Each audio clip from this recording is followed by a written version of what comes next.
Friends నమస్తే అండి welcome to our channel. ఈ రోజు మన రెసిపీ బ్రేక్ఫాస్ట్ అండ్ స్నాక్స్ కి ఎంతో పర్ఫెక్ట్ గా సూట్ అయ్యేటువంటి ప్రోటీన్ అప్పం చూపించబోతున్నాను ఫ్రెండ్స్। అంతే కాదు దీనికి మంచి కాంబినేషన్ ఆనియన్ చట్నీ చూపించబోతున్నాను। ఆనియన్ చట్నీ అనేది కొంచెం డిఫరెంట్ గా చేశాను, టేస్ట్ అయితే చాలా బాగుంది। కంపల్సరీగా ట్రై చేయవలసినటువంటి రెసిపీ। ఈ రెసిపీ పేరు ఏం కావాలి అనుకుంటే మీరు వీడియోని చివరి వరకు చూడాల్సిందే, అప్పుడే మీకు ఈ రెసిపీ పేరు తెలుస్తుంది।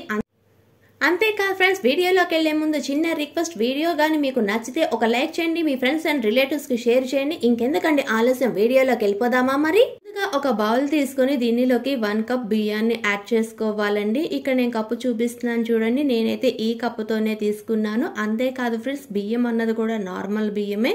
ఇలా బియ్యాన్ని యాడ్ చేసుకున్న తర్వాత మనం ఏ కప్పుతో బియ్యం తీసుకున్నామో అదే కప్పుతోని పావు కప్పు కందిపప్పు, పావు కప్పు శనగపప్పు, పావు కప్పు పెసరపప్పు, ఇలా అన్ని ఇంగ్రీడియంట్స్ వేసుకొని మంచినీళ్ళు పోసుకొని శుభ్రంగా ఒక 3 సార్లు కడుక్కోవాలండి। ఇలా కడుక్కున్న తర్వాత అన్ని ఇంగ్రీడియంట్స్ మునిగే అంతవరకు నీళ్లు పోసుకొని ఒక 4 గంటలు నానబెట్టుకుందాము। ఒక 4 గంటల తర్వాత చూపిస్తున్నాను చూడండి, మన పప్పులనేవి ఎంత చక్కగా నానయ్యాయి కదా। ఈ పాయింట్లోనే ఒకసారి మళ్ళీ మన అన్ని ఇంగ్రీడియంట్స్ని శుభ్రంగా కడుక్కోవాలండి। ఇలా కడుక్కున్న తర్వాత ఒక మిక్సీ జార్లోకి మనం తీసుకున్న అన్ని ఇంగ్రీడియంట్స్ని ట్రాన్స్ఫర్ చేసుకోవాలి।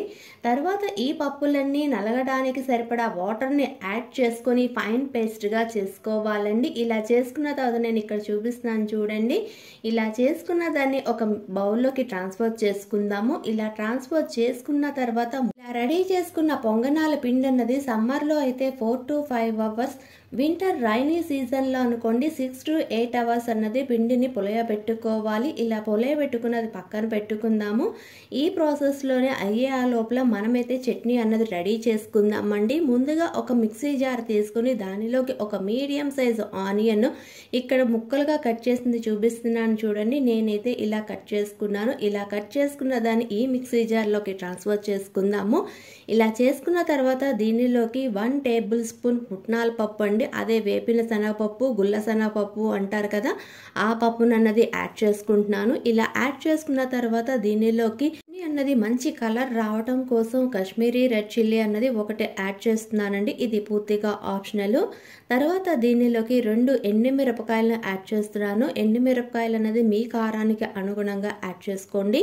తర్వాత దీనిలోకి పావు టేబుల్ స్పూన్ జీలకర్ర, రుచికి సరిపడా ఉప్పును వేసుకొని మనం వేసుకున్న అన్ని ఇంగ్రీడియంట్స్ అన్నవి చక్కగా ఫైన్ పేస్ట్గా చేసుకోవాలండి। ఇక్కడ వాటర్ అనేది అస్సలు అవసరం ఉండదు।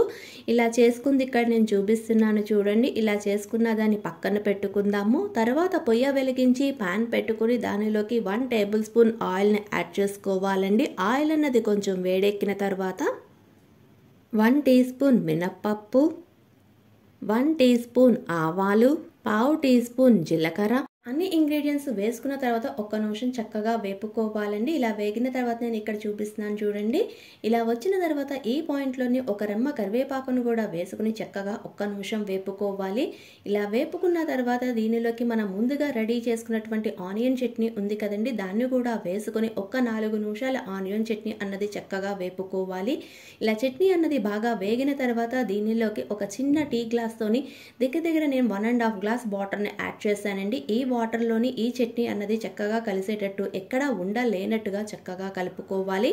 ఇలా కలుపుకున్న తర్వాత దీనిలోకి కొంచెం పుల్లగా ఉండడం కోసం నేనైతే ఇక్కడ పావు టీ స్పూన్ ఆమ్చూర్ పౌడర్ని యాడ్ చేస్తున్నాను। ఇలా ఆమ్చూర్ పౌడర్ కూడా వేసిన తర్వాత దీనిలోకి పావు టీ స్పూన్ షుగర్ని యాడ్ చేస్తున్నానండి, లేదు అనుకుంటే మీకు కావాలనుకుంటే కొంచెం బెల్లమైనా యాడ్ చేసుకోవచ్చు। ఇలా వేసుకున్న తర్వాత అన్నీ చక్కగా కలిసేటట్టు కలుపుకోవాలి। ఇలా కలుపుకున్న తర్వాత మన చట్నీ అన్నది ఇక్కడ చూడండి ఎంత చక్కగా బాయిల్ అవుతుందో। ఇలా బాయిల్ అయ్యేంత వరకు ఇక్కడ నేను కన్సిస్టెన్సీ చూపిస్తున్నాను చూడండి, ఈ కన్సిస్టెన్సీ వచ్చే అంతవరకు చట్నీని రెడీ చేసుకోవాలి। ఇలా చేసుకున్న తర్వాత పొయ్యి అనేది ఆఫ్ చేసేసి దీన్ని ఒక సర్వింగ్ బౌల్లోకి సర్వింగ్ చేసుకోవటమే। పొంగనాల్లోకి ఎంతో టేస్టీ అండ్ డిఫరెంట్గా ఉండేటువంటి ఆనియన్ చట్నీ రెడీ అయిపోయింది కదండి। ఇప్పుడైతే పొంగనాల పిండిని చూద్దాము। నేనైతే ఇక్కడ పొంగనాల పిండి అన్నది 7 అవర్స్ పులియబెట్టుకున్నానండి। 7 అవర్స్ తర్వాత చూపిస్తున్నాను చూడండి, ఇలా ఉంది నా పొంగనాల పిండి। ఇలా ఉన్న దాన్ని పక్కన పెట్టుకుందామండి। తర్వాత పొయ్యి వెలిగించి ప్యాన్ పెట్టుకుని దానిలోకి 1 టేబుల్ స్పూన్ ఆయిల్ని యాడ్ చేసుకోవాలి।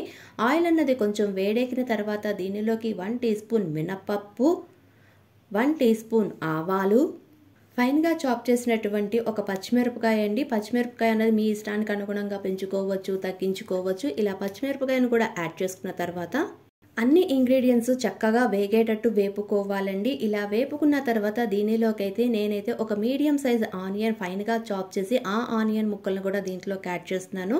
ఇలా యాడ్ చేసుకున్న తర్వాత దీనిలోకి కొంచెం సాల్ట్ అన్నది యాడ్ చేస్తున్నానండి ఆనియన్స్ వేగటానికి. ఆనియన్స్ అన్నది ఇక్కడ ఎక్కువ వేగనవసరం లేదు. ఆనియన్స్ అన్నవి కొంచెం ట్రాన్స్పరెంట్గా అయ్యేంత వరకు వేగితే సరిపోతుందండి. ఇలా వేగిన తర్వాత ఈ పాయింట్లోనే పొయ్యి అనేది ఆఫ్ చేసి నేనైతే 1 టేబుల్ స్పూన్ కొత్తిమీరని యాడ్ చేసుకుంటున్నానండి. కొత్తిమీర అనేది మీ ఇష్టానికి అనుగుణంగా పెంచుకోవచ్చు, తగ్గించుకోవచ్చు. ఇలా కొత్తిమీర కూడా వేసుకుని ఒక్కసారి చక్కగా కలుపుకోవాలి. ఇలా అన్ని ఇంగ్రీడియంట్స్ వేగిన తర్వాత మనమైతే ముందుగా రెడీ చేసుకున్నటువంటి పొంగనాల పిండి ఉంది కదండి, దానిలోకి యాడ్ చేసుకుని చక్కగా ఒక్కసారి కలుపుకుందాము. ఇలా కలుపుకున్న తర్వాత దీనిలోకి రుచికి సరిపడా ఉప్పు, 1/2 కప్పు వాటర్ని యాడ్ చేసుకుని చక్కగా కలుపుకోవాలండి. అంతేకాదు ఫ్రెండ్స్, ఇక్కడ పొంగనాలు అన్నవి నార్మల్ పొంగనాల పిండిలాగా పిండి అన్నది ఉండదండి.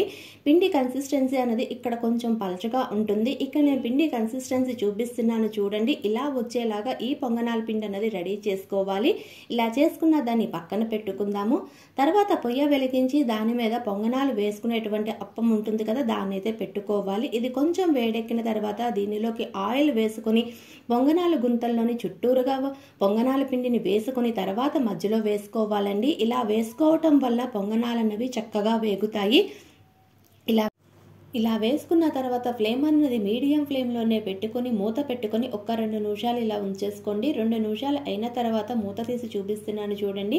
పైన పిండి పిండిగా లేదు కదా, ఇప్పుడు ఈ పాయింట్లో అప్పాన్ని ఫ్లిప్ చేసుకోవాలి. ఇలా ఫ్లిప్ చేసుకున్న తర్వాత దీని చుట్టూరుగా ఇక్కడ నేను ఆయిల్ ఎలా స్ప్రెడ్ చేస్తున్నానో చూడండి. ఇలా వేసుకోండి. ఇలా వేసుకున్న తర్వాత ఒక్క 2 నిమిషాలకి రెండో వైపు కూడా చక్కగా వేగుతుందండి. ఈ పాయింట్లోనే మనం పొయ్యి అనేది ఆఫ్ చేసి డిష్ అవుట్ చేసేసుకోవటమేనండి. అంతే ఫ్రెండ్స్, ఎంతో హెల్దీ అండ్ టేస్టీ అయినటువంటి బ్రేక్ఫాస్ట్కైనా స్నాక్స్కైనా చాలా చక్కగా యూజ్ అయ్యేటువంటి కేరళ ఫేమస్ అయినటువంటి చింతామణి అప్పం రెడీ. ఈ అప్పానికైతే ఖచ్చితంగా చెప్తున్నానండి, ఈ ఆనియన్ చట్నీ అనేది పర్ఫెక్ట్ కాంబినేషన్. ఒక్కసారి మీరు ఈ రెసిపీని ట్రై చేసి ఎలా వచ్చిందో ఆ ఫీడ్బ్యాక్ని నాతో షేర్ చేసుకోవడం మర్చిపోవద్దు. మీకు కానీ ఈ వీడియో నచ్చితే లైక్ చేయండి, షేర్ చేయండి. అంతేకాదు ఫ్రెండ్స్, సబ్స్క్రైబ్ చేయడం మాత్రం అస్సలు మర్చిపోవద్దు. Thanks for watching.